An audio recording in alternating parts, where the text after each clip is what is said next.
Welcome to our tutorial about Snap Mode. Snap Mode helps you make edits with greater accuracy by magnetizing your edits like cuts and erases to a grid or other events that you can customize, or what's called quantize. You can set up a grid in bars, for example, and then make your adjustments along this grid to make sure that your music is on tempo. Many of Cubase's editing windows offer a Snap To option, so it's a feature that you'll see and use frequently. In this tutorial, we're going to learn how to use Snap Mode in the main project window. This is the Snap To button right here. It's blue when it's active. When it's active, you're able to make selections from the three adjacent fields. This is the Snap Type menu. This is the Grid Type menu. And finally, we have the Quantize Type menu. We're going to talk about how to use all three of these. First, let's talk about Snap Type. The drop-down menu shows a number of options. If I choose Grid and my project display is in bars and beats format, then I can choose to snap to the nearest bar, to the nearest beat, or some other value that I determine by selecting Use Quantize. Let's select Use Quantize. I determine my quantize value from the next adjacent drop-down menu. 1/1 is a bar, 1/2 is every half bar. 1/4 would give you every beat if you're in 4/4 time. You can also set your value to eighth notes, triplets, etc. If you need to, you can set up your own custom value.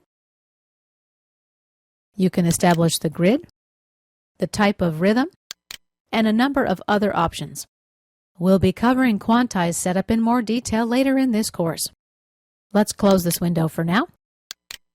If my project display is in time format, and Snap Mode is active, and I choose Grid as my snap type, I'm able to determine the precision of my snapping as a number of milliseconds, ranging from 1 to 1,000 milliseconds. That's a second. Let's return to bars and beats display. With Snap Mode active and a Use Quantize option selected, if 1/1 is my selected quantize type, if I try to move this event, I'll only be able to drop it at the beginning of a bar. I can't drop it anywhere in the middle, even on any of the beats. Same thing if I try to cut the event. I can only cut it at the bar division, not anywhere in between. I can get more granular by dividing my quantize into eighth notes. This will let me make adjustments in eighth note subdivisions. Now let's talk about the next snap type, events. This magnetizes the starts and ends of events. If I drag an event, it'll snap to the nearest event.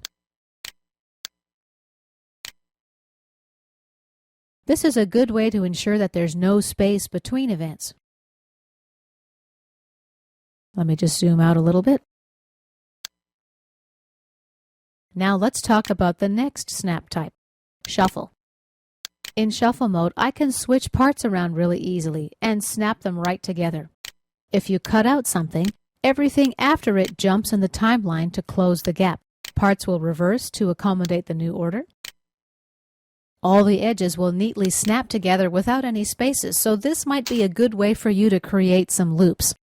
This mode is also useful, for example, if you're editing a voiceover where you can easily remove mistakes and false starts and then have all of the material jump up in the timeline. Magnetic cursor makes the project cursor magnetic. If you move the cursor near an event, the event will snap to the cursor's location.